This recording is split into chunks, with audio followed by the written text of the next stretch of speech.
They're desperately trying to stop the fires from spreading by burning ahead of them to create a scar barrier which they hope will stop it in its tracks. Often this has been done too late to be very effective. The weather's been kinder. Temperatures have dropped substantially, down 20 degrees in places. And the first rain drizzle in weeks has helped. But there are still far too many fires to cope with. More than 140 are still burning in New South Wales alone, with 65 of them not contained. These scenes of fire crews battling on the front lines have prompted a massive fundraising effort.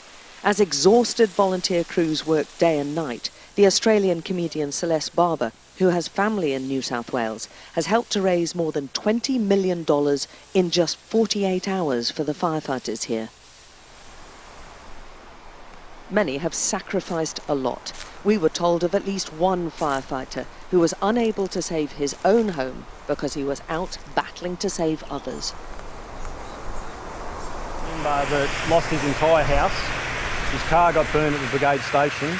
All his work tools in the back of his truck, like he's a builder, a tradesman, so he lost a lot. But he's been on a fire truck every day, except for today. He's having a day off today with his family, so he's been working non-stop. So you've lost your house, you've almost lost your car, you've got nothing left, and you're still giving it to, helping the community out by doing this. So.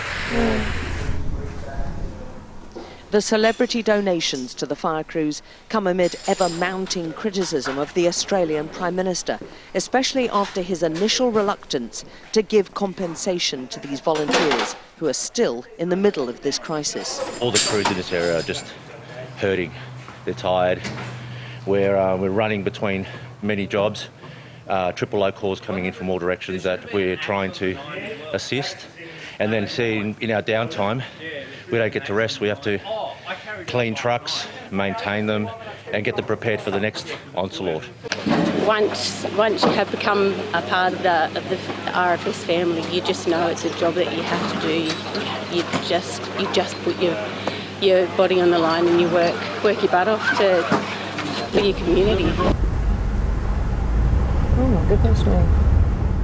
Fires have ripped through more than half a dozen communities around Bateman's Bay in the past 12 hours, destroying hundreds of homes.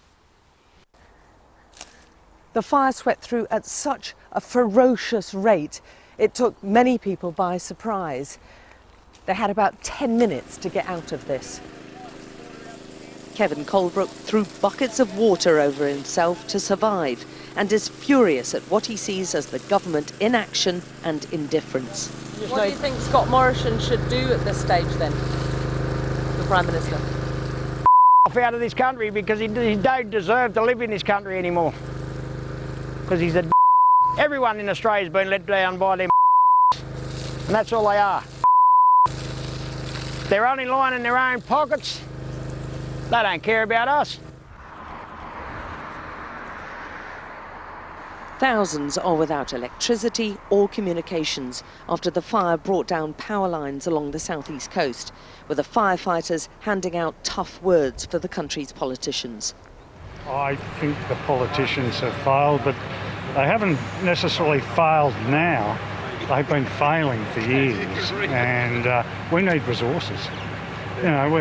We go out there with dodgy radios. We go, it's really tough and hard, and they're very good at speaking, but they're not very good in their actions. And they need to lift their game. They need to understand Australia's changing. The nature of the fires is changing. So we really need some action from them, not words, but some action. They need to build our resources for the future because it's not going to get any better. It's going to actually get worse. The crisis is far from over yet, with the firefighters hoping the cooler, damper weather will hold long enough to make a significant difference. Alex Crawford, Sky News in New South Wales, Australia.